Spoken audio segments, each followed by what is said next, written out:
गौरी चर्चा हम लोग कर रहे थे। एक तो ये कि श्री अत्रि जी महाराज जब सम्मान सत्कार पूजा में लगे थे तब साथ में श्री अनसुईया जी भी थी, इसलिए यहाँ पर बहोरी कहा। और बहोरी इसलिए भी कहा पंडित विजयानंद त्रिपाठी जी के विचार से कि श्री अनसुईया जी के विचार में, उनके भाव में, उनके श्री अत्रि जी ही श्री राम रूप हैं। तीसरा, बहोरी शब्द का भाव यह है कि जब श्री अत्रि जी का स्तुति, जब श्री अत्रि जी की स्तुति पूरी हुई, श्री अत्रि जी ने स्तुति को समापन किया, तब बहोरी माने पुनः श्री सीता जी जाकर के श्री अनसुईया जी से मिली। किस प्रकार से मिली? तो गोस्वामी जी ने कहा कि अनसुईया के पद गही सीता और मिली बहोरी सुशील विनीता।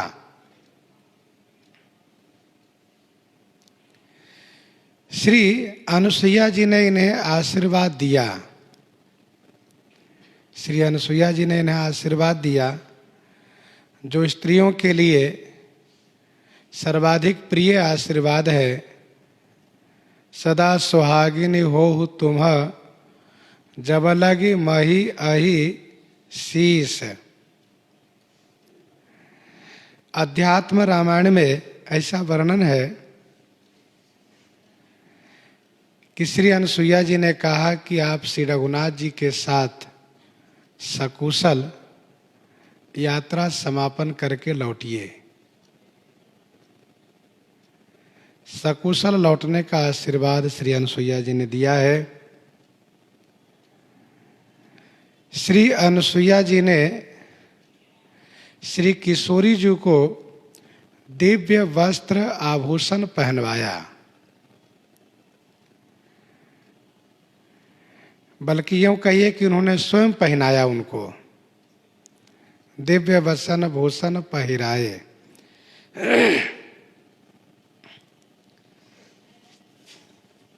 श्री अनसुईया जी का श्री सीता जी में पुत्री भाव है, वात्सल्य भाव है। उन्होंने जब विचार किया कि 14 वर्ष के लिए वनवास है इनका,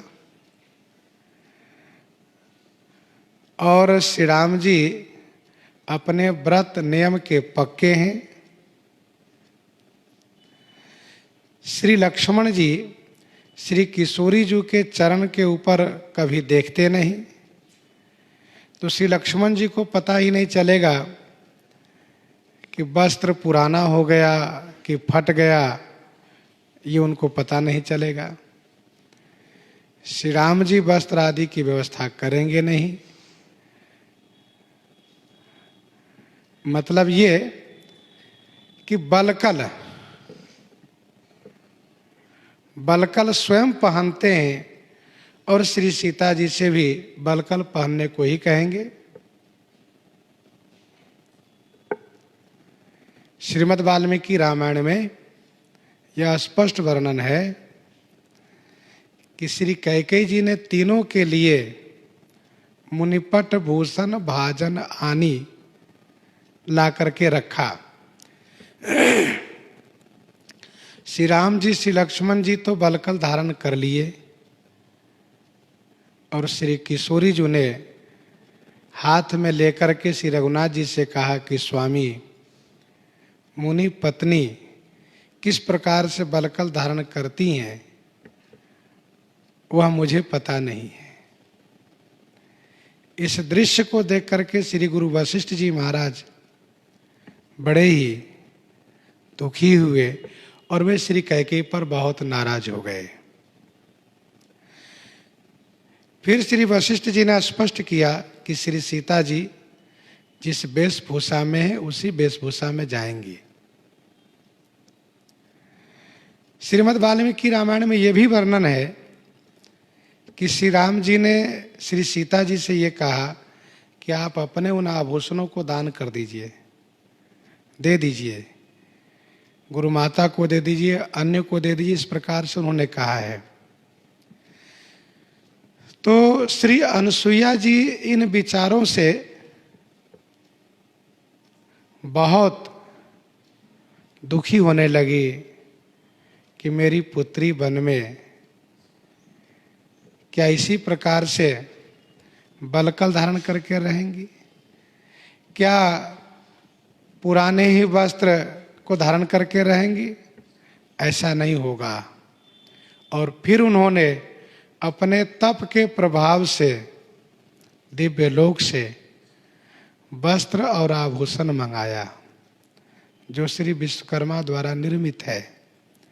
बहुत सुंदर दिव्य वस्त्र आभूषण है। किशोरी जी को पहनाया। श्री अनुसुईया जी द्वारा श्री सीता जी के लिए यह प्रीति दान है, और प्रीति दान लेने में कोई विचार नहीं किया जाता है। वात्सल्यवश प्रेम वश जो दिया जाता है उस पर कोई विचार नहीं किया जाता है कि हमें लेना चाहिए कि नहीं लेना चाहिए। तो श्री अनुसुईया जी ने उन्हें दिव्य वस्त्र और आभूषण पहनाए। श्री राम जी कुछ नहीं लिए, श्री राम जी केवल फलहार लिए। श्री राम जी कुछ नहीं लेते हैं, पर किशोरी जी के श्री किशोरी जी ने प्रीति दान स्वरूप ग्रहण किया, जो श्री अनुसुईया जी का यह सप्रेम भेंट था। यद्यपि कुछ टीकाकार लोग यह चर्चा कर दिए हैं मानस पीयूष में कि श्री अनुसुईया जी और श्री सुनैना जी बहन है, पर यह कहना शास्त्रोचित नहीं है। श्री अनुसुईया जी की माता की चर्चा भी भागवत जी में स्पष्ट रूप से की गई है। देवहूति इनकी माता है, करदम जी इनके पिता हैं। तो श्री अनुसुईया जी ने श्री सीता जी को अपने कर कमल से इनको वस्त्र और आभूषण पहनाया है। गोस्वामी श्री तुलसीदास जी कहते हैं कि जे नित नूतन अमल सुहाए, जो नित्य नूतन है, अमल माने निर्मल है और सुहाय माने सुंदर है। प्राकृतिक वस्त्र में 3 दोष होते हैं: पुराना हो जाना, मलिन हो जाना, शोभाहीन हो जाना। लेकिन यह वस्त्र दिव्य है, यह हमेशा नया बना रहेगा, हमेशा ये स्वच्छ रहेगा, कभी मैला नहीं होगा, और हमेशा शोभा से युक्त रहेगा, ये सुंदर बना रहेगा। तो जे नित नूतन अमल सुहाए।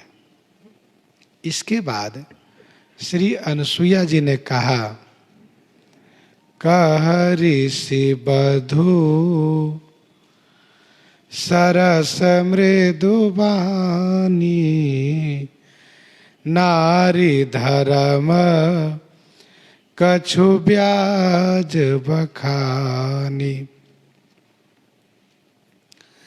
कह ऋषि बधू सरस मृदु बानी। ऋषि बधू श्री अनुसुईया जी ने सरस मृदु वाणी कहा, कछु नारी धर्म ब्याज बखानी। श्री अनुसुईया जी सरस माने रसमयी, मृदु माने कोमल वाणी से कछु माने कुछ, श्री सीता जी के ब्याज माने बहाने से नारी धर्म को बखान करके कही। अर्थात इन्होंने नारी धर्म श्री सीता जी के बहाने से बखान करके कहा।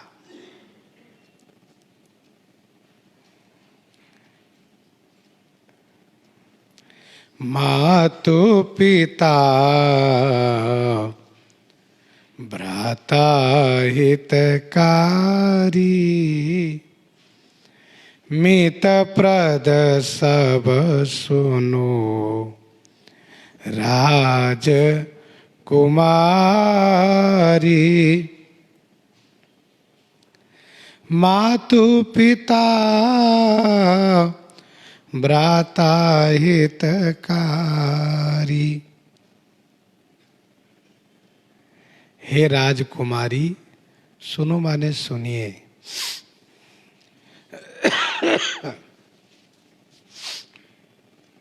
माता, पिता, भ्राता और हितकारी, ये सभी मितप्रद, मितप्रद माने स्वल्प दाता है। मितप्रद माने स्वल्प देने वाले हैं, सीमित, एक परिमाण के अंतर्गत, सीमा के अंतर्गत देने वाले हैं। मातु पिता भ्राता हितकारी, मितप्रद सब सुनु राजकुमारी। माता और पिता का स्नेह अपनी संतान के प्रति सदैव रहता है, इसमें कोई संदेह नहीं है। फिर भी धर्मशास्त्र ये कहता है, माँ का प्रेम 5 वर्ष तक विशेष रहता है, पिता का 10 वर्ष तक, और भाई की बात रहे तो भाई का प्रेम वैसे भी सामान्य रूप से रहता है, सामान्य रहता है। हितकारी से और भी जो रिश्ते नाते में संबंध में है, जैसे कि श्री किशोरी जी ने गिनाया है इन संबंधियों को। मातु पिता भगनी प्रिय भाई, मातु पिता भगनी प्रिय भाई, प्रिय परिवार सदन सुखदाई, सासु ससुर गुरु सजन सहाई, सुत सुंदर सुशील सुखदाई। जहाँ लगी जगत नेह अरु नाते, जहाँ लगी जगत नेह अरु नाते, पिए बिनु तिया ही तरने होते ताते।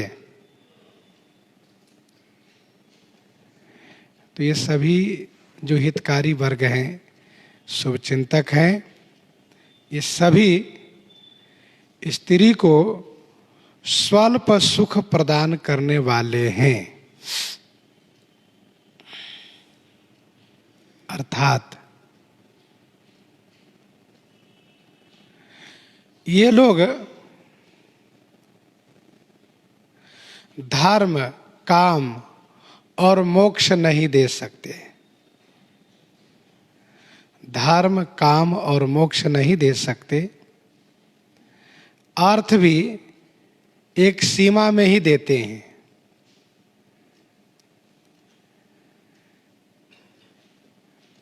विनय पत्रिका 216 में गोस्वामी जी ने कहा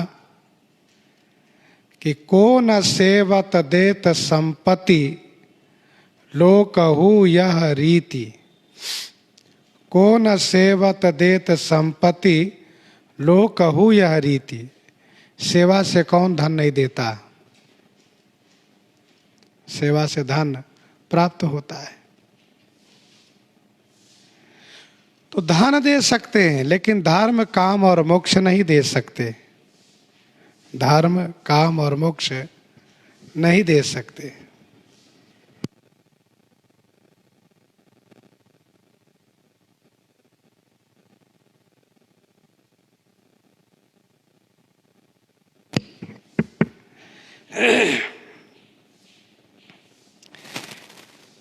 तो मित प्रद सब सुनु राजकुमारी, अमित दानी भरता भय देही,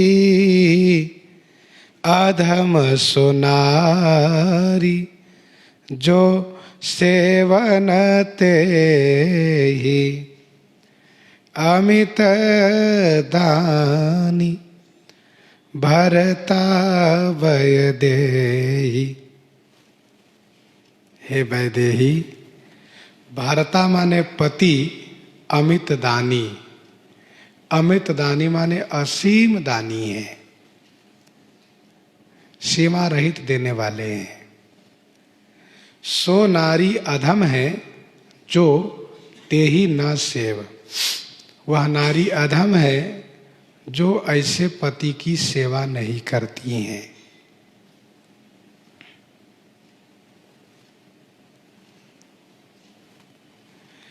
अमित दानी भरता वैदेही। वैसे पति के सिवा अन्य के द्वारा प्राप्त जो वस्तुएं हैं वह बाजार के दूध के समान है, और पति द्वारा प्राप्त सभी वस्तुएं माँ के दूध के बराबर है। और माँ के दूध और बाजार के दूध में कितना अंतर है, इसको बहुत समझाने की आवश्यकता नहीं होती है।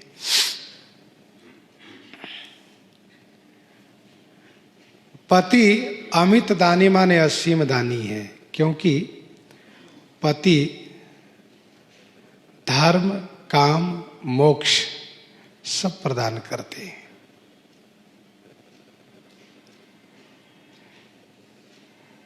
अर्थ, धर्म, काम, मोक्ष चारों प्रदान करते हैं। सारा सुख पति ही प्रदान करते हैं, जो एक नारी के जीवन में सुख होना चाहिए। और सबसे बड़ी बात यह है कि पति के द्वारा नारी का परलोक बन जाता है। लोक सुख तो मिलता ही है, पर साथ साथ परलोक बन जाता है उसका। पति सेवत शुभ गति लहई।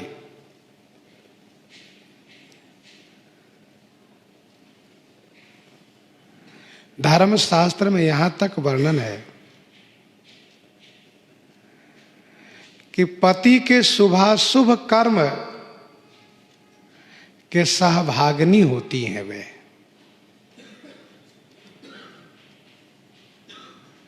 क्योंकि वह अर्धांगिनी होती है। तो अमित दानी भरता वैदेही, इसमें कोई संदेह नहीं कि एक नारी का जब उनके पति के साथ विवाह हो जाता है, तो विवाह होने के साथ साथ उनकी सभी वस्तुओं पर उनका पूरा अधिकार हो जाता है,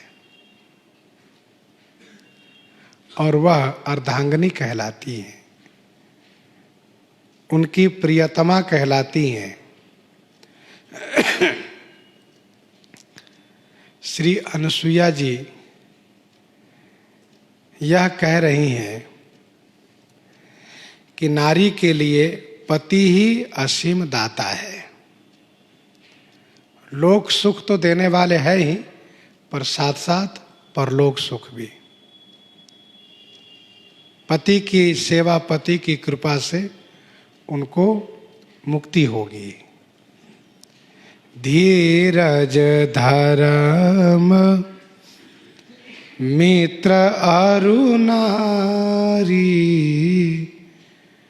आपद काल परखियहि चारी। धीरज धर्म मित्र अरु नारी। धीरज माने धैर्य, धर्म, मित्र और नारी। आपद काल माने विपत्ति काल में चारि परखियहि, इन चारों की परीक्षा होती है। ये चारों परखे जाते हैं। सुसमय में, सुख के समय में ये चारों साथ रहते हैं, धैर्य भी, धर्म भी, मित्र भी, नारी भी। लेकिन विपत्ति आने पर इन चारों की परीक्षा होती है कि इसके पास कितना धैर्य है। पहली बात धैर्य, कितना धीरज है, और धर्म में कैसी निष्ठा है। मित्र कितना प्रेम करते हैं, और नारी किस प्रकार से साथ रहती हैं। इन चारों की परीक्षा होती है।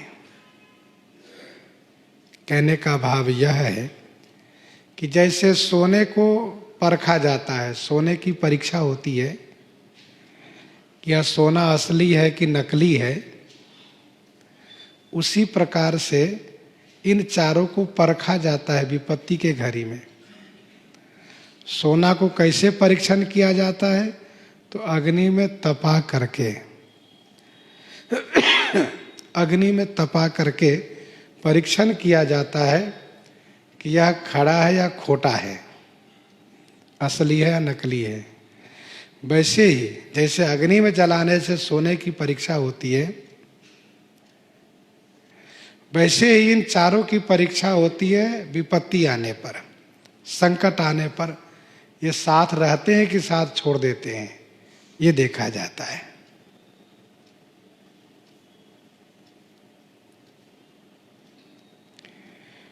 कसे कनक मनि पारिख पाए, पुरुष परिखियहि समय सुभाए।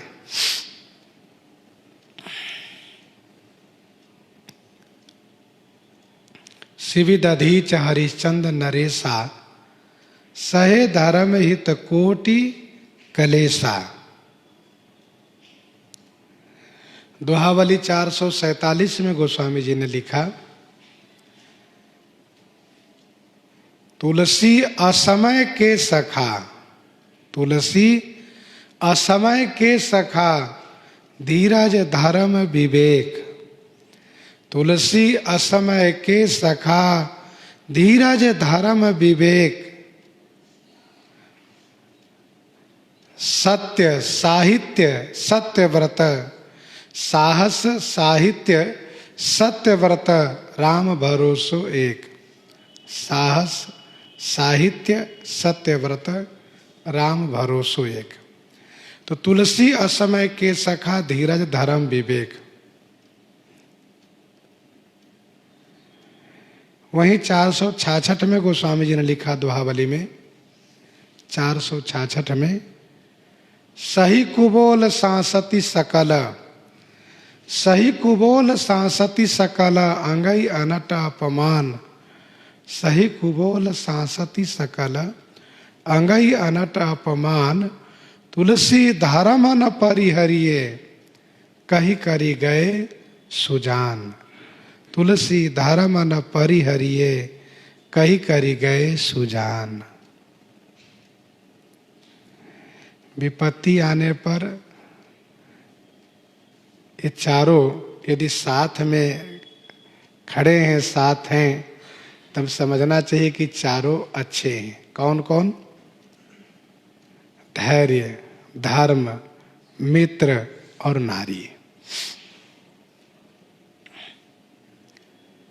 श्री अनुसुईया जी के कहने का अभिप्राय यह है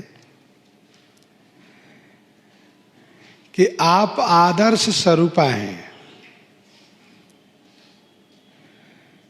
आप जो पलंग पीठ तज गोद हिंडोरा, सियन दीन पगवन कठोरा। परंतु जब पति का वनवास हुआ तो आप मायके के, ससुराल के सभी सुखों को छोड़ करके पति के साथ चल करके आप आई हो, साथ रह रही हैं। और वो भी पांव में पन्ही तक नहीं पहनती आप आदर्श स्वरूपा हैं पतिव्रताओं के लिए।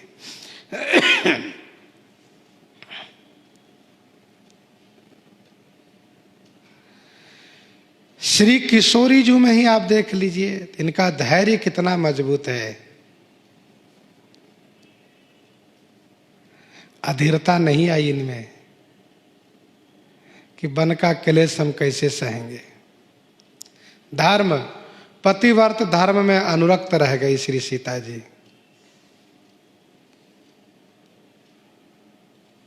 और श्री किशोरी जी में जीवों के प्रति मित्र भाव भी है। तो धीरज धर्म मित्र अरु नारी, आपद काल परखिया ही चारी। विपत्ति के समय में चारों परखे जाते हैं, देखे जाते हैं। विपत्ति काल कर सतगुण नेहा, श्रुति का संत मित्र गुण एहा।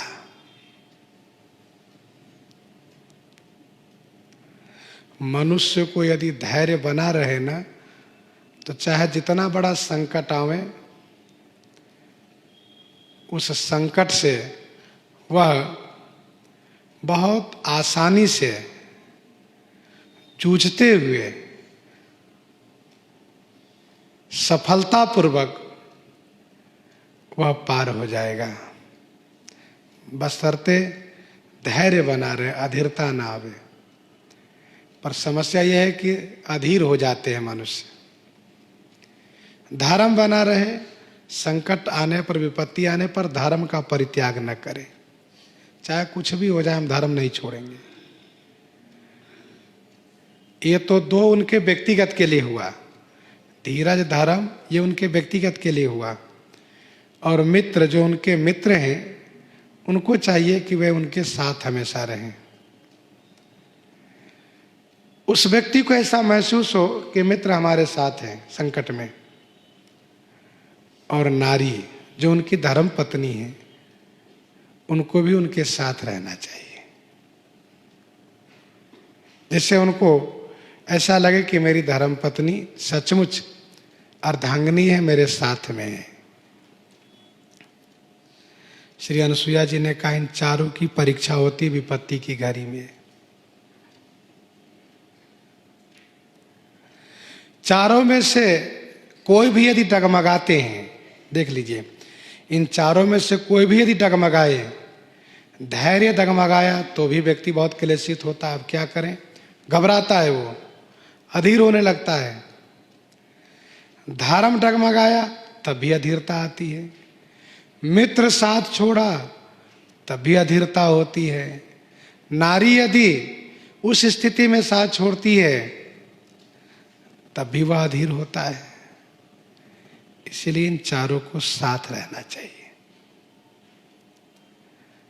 और आगे, वृद्ध रोग बस जड़ धन हीना, अंध बधिर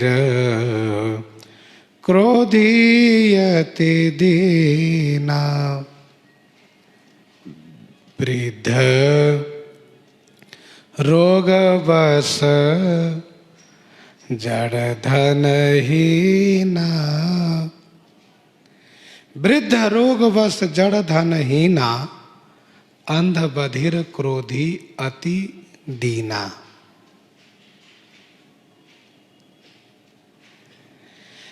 श्री अनुसुईया जी को इस बात को लेकर के बहुत सुख हो रहा है कि श्री सीता जी अपने पति के साथ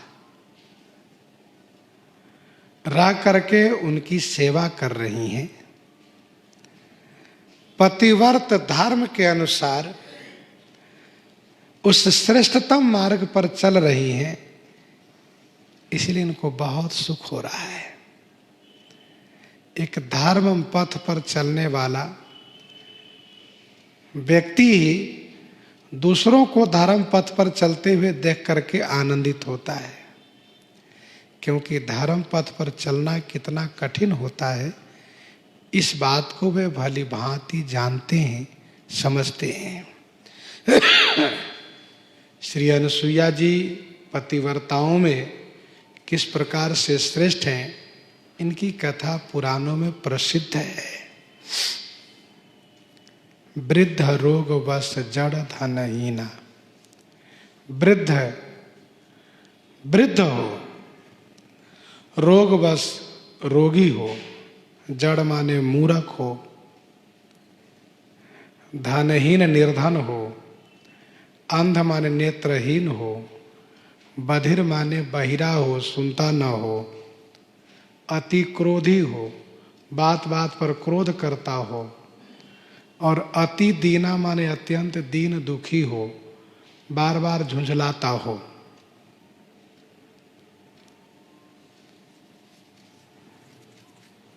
ये दोष की पराकाष्ठा है। वृद्ध, रोगवश, जड़, धनहीना, अंध, बधिर, क्रोधी, अति दीना, 8 दोष गिनाए।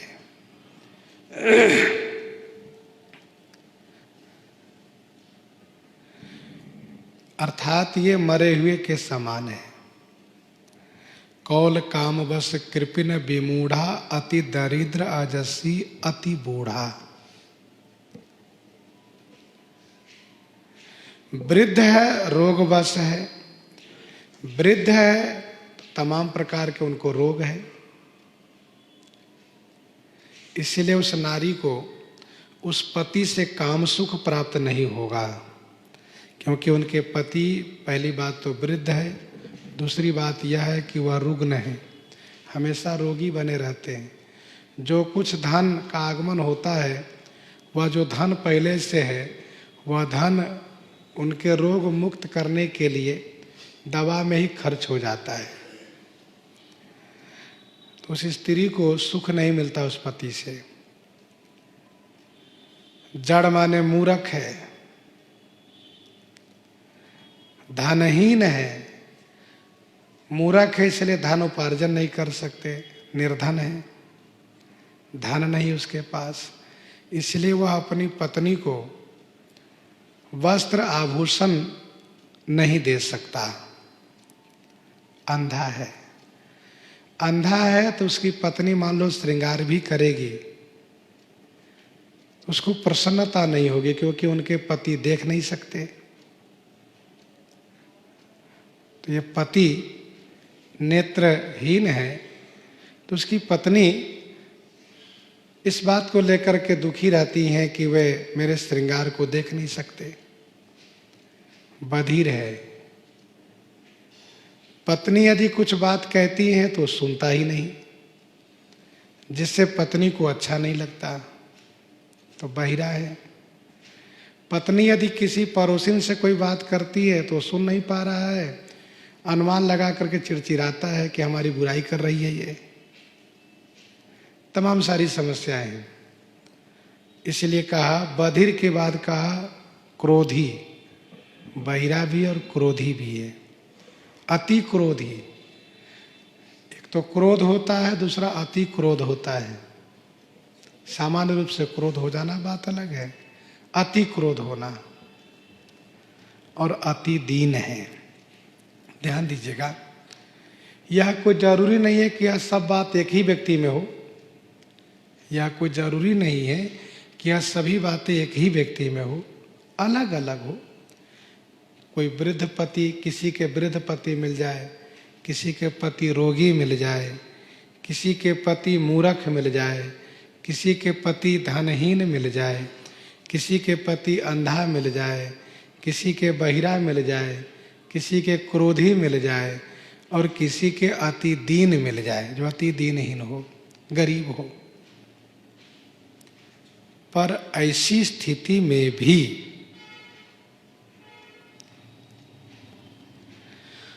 जो पति अनादर के योग्य है, अपमान के योग्य है, उपेक्षा के योग्य है।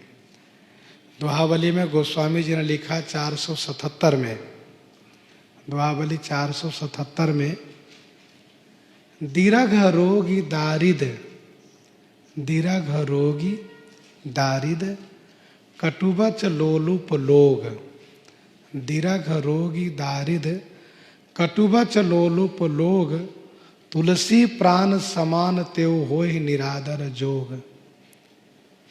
दीर्घ रोगी माने लंबे समय के रोगी हो गए और पता चला कि इनका रोग ठीक ही नहीं होने वाला है, ये रोगी रहेंगे। 2-4 दिन के लिए रोगी हुए तो लोग बड़ा प्रेम दिखाते हैं, बहुत देखभाल करते हैं।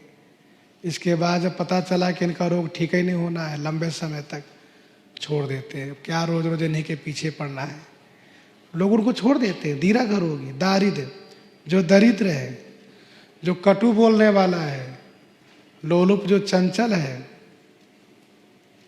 ऐसे लोग भले ही प्राण के समान प्रिय क्यों न रहे हो, लेकिन वे निरादर के योग्य होते हैं।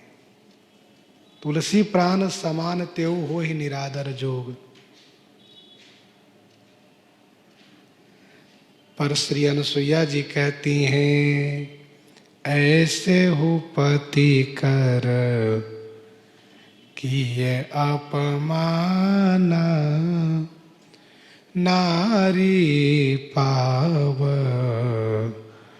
जमपुर दुख नाना। ऐसे हो पति कर किए अपमाना, नारी पाव जमपुर दुख नाना। ऐसे पति को भी अपमान करने पर नारी जमपुर माने नरक में नाना दुख पाव माने अनेक दुख पाती हैं।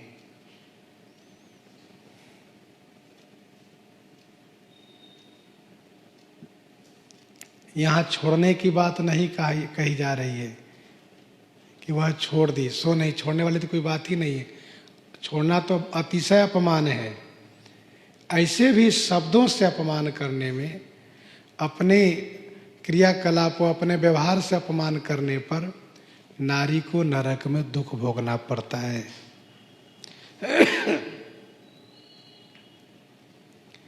ऐसे पति कर किए अपमान, इसका मतलब यह हुआ कि उस नारी को ऐसे पति प्राप्त हुए, उनके दुर्भाग्यवश उन पर दैव रुष्ट थे, इसलिए उनको ऐसे पति प्राप्त हुए।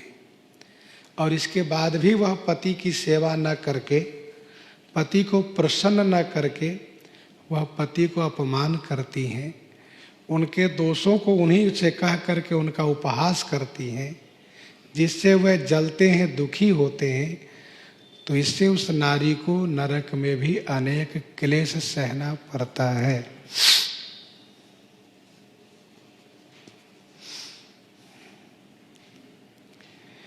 कुछ टीकाकारों ने, संतों ने यह कहा कि भाई, हिंदू धर्म में नारी के साथ बड़ा कठोर निर्णय लिया गया है।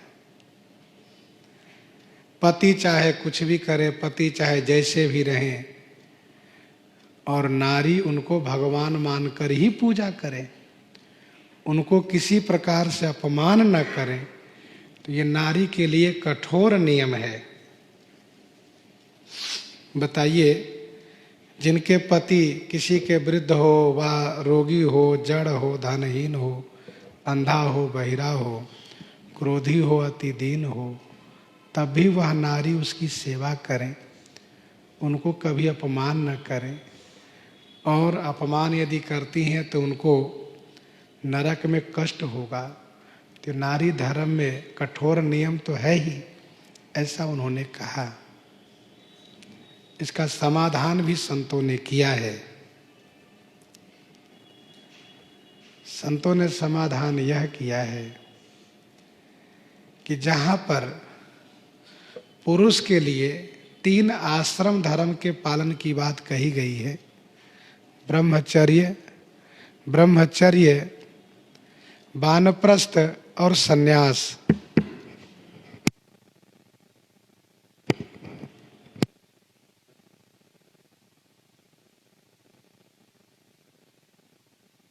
थक जा रहा है। तो पुरुष के लिए 3 आश्रम धर्म पालन की बात कही गई है, जहां पर तीनों आश्रम धर्म में से 3 में से 2 ऐसे धर्म है जहां पर तो नारी है ही नहीं, ब्रह्मचर्य आश्रम और सन्यास आश्रम। वानप्रस्थ आश्रम में नारी हैं, लेकिन वो उसमें भी संयम एवं तपस्या पूर्वक रहने का विधान है। केवल गृहस्थ आश्रम है जिसमें नारी साथ में है। तो पुरुष का धर्म भी, पुरुष के धर्मों में भी कठोर नियम लगाया गया है। ऐसा नहीं कि पुरुषों के धर्म में कोई कठोर नियम नहीं है।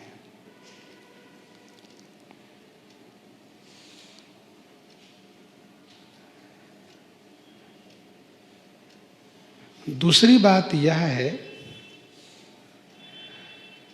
कि सभी पुरुष चाहते हैं कि हमारी धर्म पत्नी अच्छी मिले, सर्वगुण संपन्ना हो, और सभी नारी चाहती हैं कि हमारे पति देव जो प्राप्त हो वो अच्छे मिले, सर्वगुण संपन्न हो, अच्छे हो।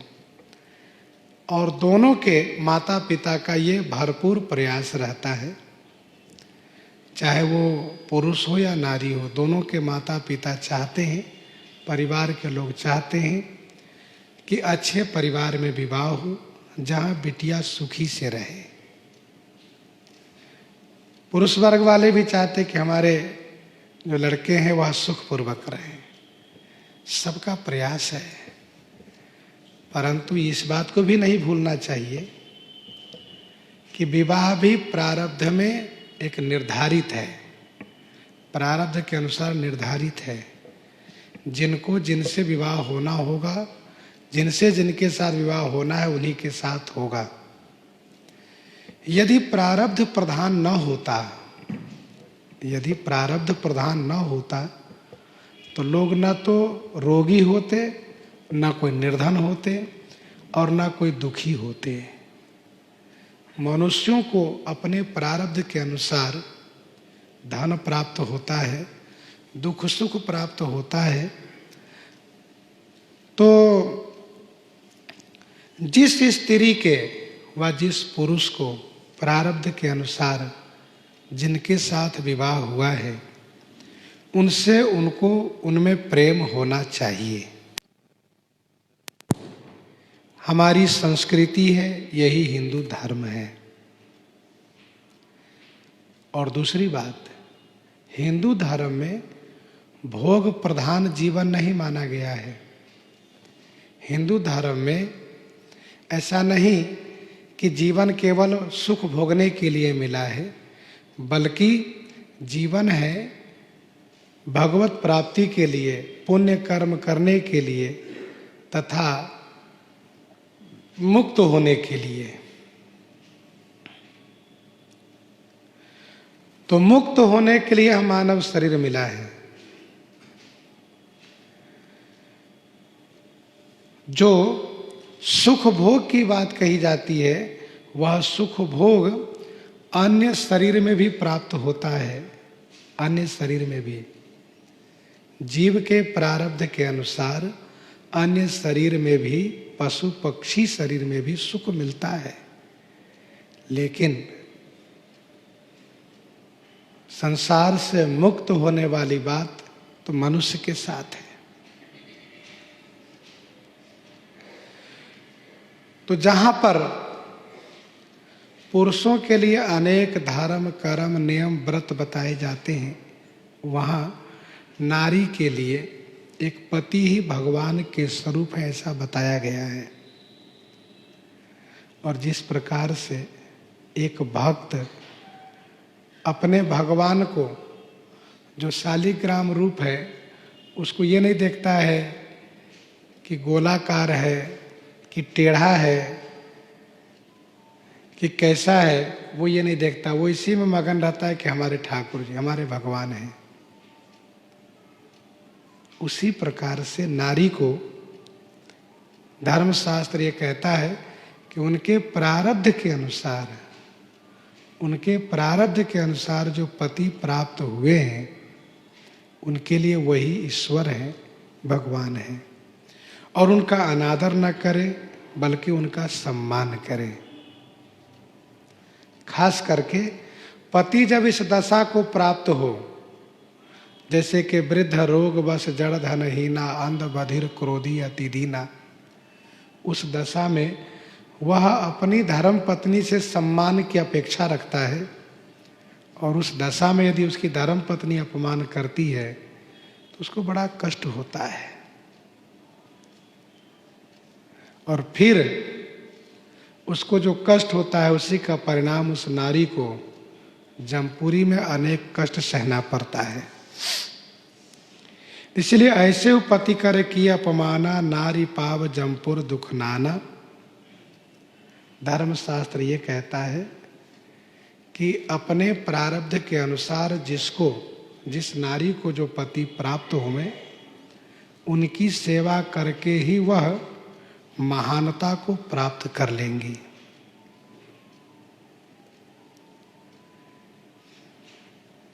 एक ही धर्म एक व्रत नेम, काये बचन मन पति पद प्रेमा। ऐसे हो एक ही धर्म एक व्रत नेमा। एक ही धर्म एक व्रत नेमा, काय वचन मन पति पद प्रेमा। देखो भाई, सिद्धांतिक बात यह है कि करई जो कर्म पाव फल सोई, करई जो कर्म पाव फल सोई, निगम नीति असि कह सब कोई। करई जो कर्म पाव फल सोई, निगम नीति असि कह सब कोई। श्री अनसुईया जी कहती हैं कि काय वचन मन पतिपद प्रेमा, यही नारी के लिए एक ही धर्म है, एक ही व्रत है और एक ही नियम है। जहाँ पर कि पुरुषों को अनेक धर्म, अनेक व्रत, अनेक नियम करने को कहा गया, वहाँ नारी को धर्मशास्त्र ने ये कहा कि वह अपने शरीर से, वचन से, मन से पति पद में प्रेम करें। वही धर्म है उनका, वही व्रत है उनका, वही नियम है। देखिए, इसका मतलब यह नहीं कि वह नारी, वह पत्नी कोई और व्रत नियम ना करे, ऐसा नहीं है। क्योंकि और भी व्रत और नियम करने के लिए नारियों को धर्मशास्त्र में कहा गया है। परंतु पति सेवा के समान, पति सेवा के समान न उनके जीवन में कोई और धर्म है, न व्रत है, न नियम है। जो सुख, जो शांति जिस प्रकार से लोक और परलोक पति सेवा से प्राप्त होगा, उस प्रकार से अन्य से प्राप्त उतना जल्दी नहीं होगा।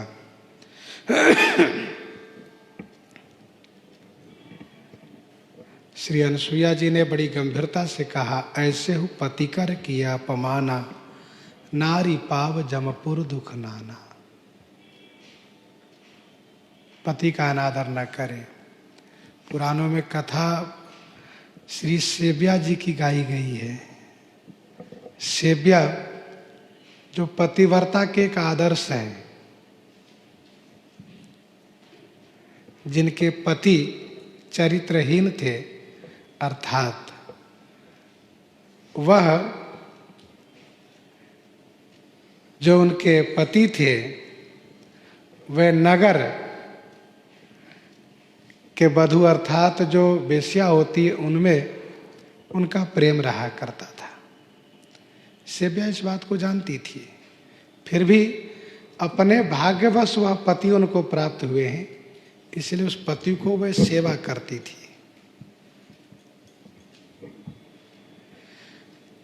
सेव्या सेवा करती थी, लेकिन उसके पति चरित्रहीन होने के नाते निर्धन हो गए, रुग्ण हो गए, रोगी, कुष्ठ हो गया उनको। अतिशय पाप का परिणाम उनको भुगतना पड़ा। इस दशा में भी जबकि उनसे कोई भी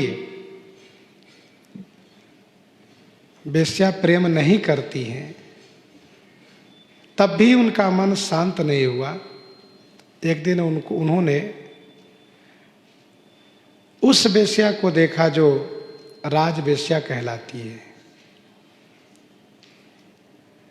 जिनका जाना आना राजा के यहाँ हुआ करता था। उसको देख करके वे विचलित हो गए और मन में ये सोच लिए कि हमारे पास न तो वो सौंदर्य रहा, न मेरे पास धन रहा जो मैं इनको प्रसन्न कर सकूं। इसलिए वे मन ही मन बहुत दुखी हो करके बिस्तर पर लेट गए। सेव्या ने पूछने का प्रयास किया तो इन्होंने बहुत बार टाल दिया, लेकिन सेव्या ने जब ये कहा कि आपकी तबीयत भी खराब नहीं है,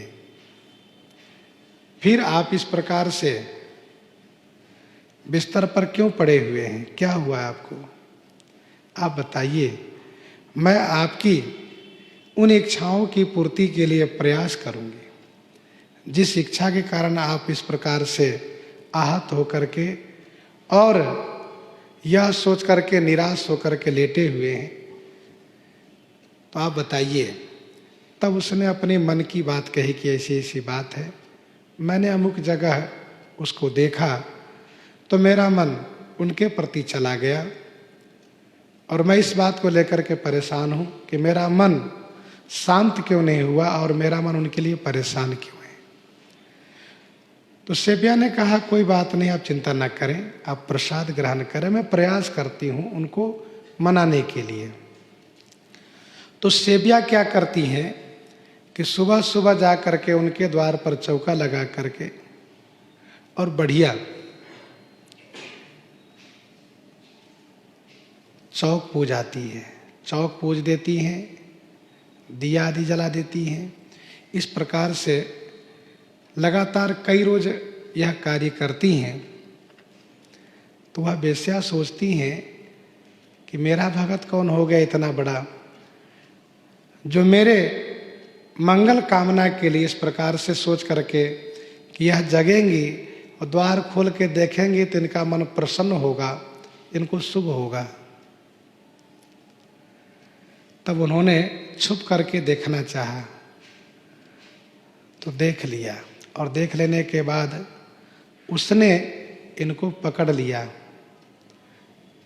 और कहा कि आप तो महान पतिव्रता हो, मैं जानती हूं कि आपके पति सही नहीं है।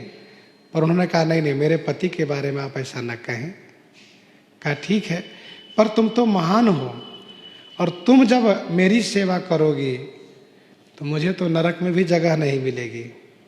मैं तो वैसे भी सभी के निगाह से गिरी हुई और एक वेश्या कहलाती हूं। तो सेव्या ने कहा कि आपको मालूम होना चाहिए कि यदि किसी को कुछ चाहिए, यदि किसी को कुछ चाहिए तो वह सेवा करता है। तो वैसे ही आप समझ लीजिए मुझे भी कुछ चाहिए इसलिए मैं सेवा कर रही हूं। तो वेश्या ने कहा आप जो कहोगी मैं पूरा करूंगी। सेव्या ने कहा ठीक है, आप वचन दीजिए। कहा बिल्कुल, मैंने वचन दिया, मैं बिल्कुल पीछे नहीं हटूंगी, जो कहोगी। तब उन्होंने कहा कि मेरे पति का मन आपके ऊपर आ गया है, वे आपसे मिलना चाहते हैं। तो कुछ क्षण के लिए वे चुप रह गई, क्योंकि उनके पति कुष्ठित है, घृणित है। लेकिन फिर भी इनको उन्होंने वचन दिया था, इसलिए उन्होंने कहा ठीक है, तुम शाम को मेरे पास भेज देना उनको। कहा ठीक है। धर्मशास्त्र ये कहता है कि सेबिया ने उनको बढ़िया से स्नान करवाया है और यथाशक्ति उनको सजाया है, और जैसे ही उनको लेकर के चली हैं पहुंचाने के लिए, वैसे वर्षा हो गई है। तो वर्षा होने से स्वाभाविक है कि कीचड़ हो गया रास्ते में। तो सेबिया ने पति को अपने कंधे पर बैठाया है और फिर लेकर के चली हैं। कथा और विस्तार है। जब लेकर चली हैं तो रास्ते में मांडव्य ऋषि फांसी पर झूल रहे थे। उनके चरण में इस सेबिया के पति के सिर का स्पर्श हो गया। संध्या का समय था, अंधेरा था, और वैसे भी कांधे पर बैठाई थी, कुछ देख नहीं पा रही थी ऊपर क्या है सो। तो मांडव्य जी का पांव हिला तो उनको बड़ा कष्ट हुआ, क्योंकि वह कई दिन से फांसी पर टंगे थे, लेकिन उनका ऐसा कोई अपराध नहीं था कि मृत्यु हो जाए, इसलिए मृत्यु नहीं हो रही थी उनकी।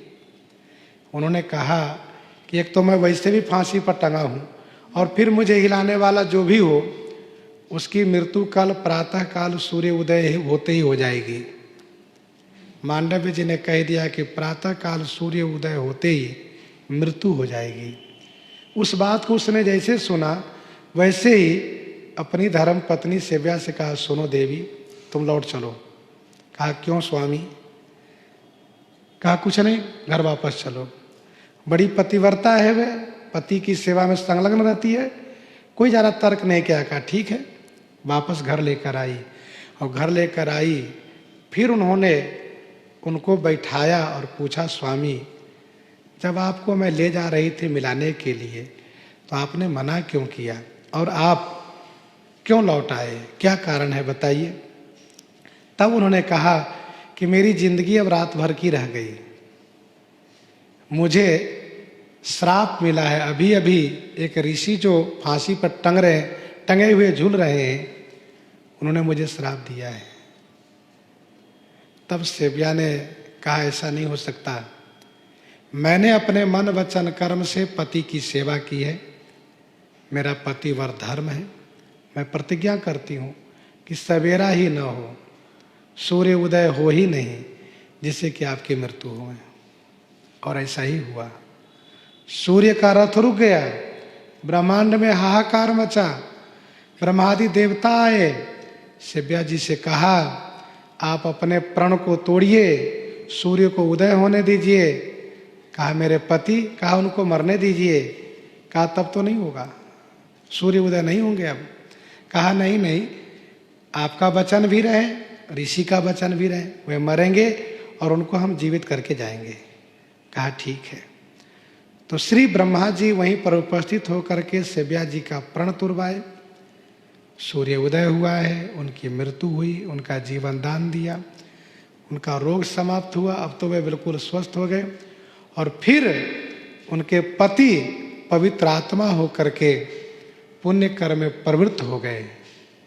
धर्मशास्त्र ये कहता है कि कितना कठिन धर्म है। सेबिया ने अपने उस पतिव्रत धर्म के बल पर सूर्य को रोक दिया उदय होने पर, और फिर उनके पति भी स्वस्थ होकर के सुंदर हो गए, स्वच्छ हो गए। ये धर्म का बल है। तो ऐसे पति कर किया अपमाना, नारी पाव जमपुर दुख नाना। एक ही धर्म एक व्रत नेमा, काय वचन मन पति पद प्रेमा। पतिव्रता 4 प्रकार की होती है, उसकी चर्चा श्री अनुसुईया जी प्रारंभ कर रही हैं। सो श्रवण आगे करेंगे। प्रसंग को यहीं पर हृदयांगम करते हुए आइए श्रवण करते हैं श्री विनय पत्रिका से।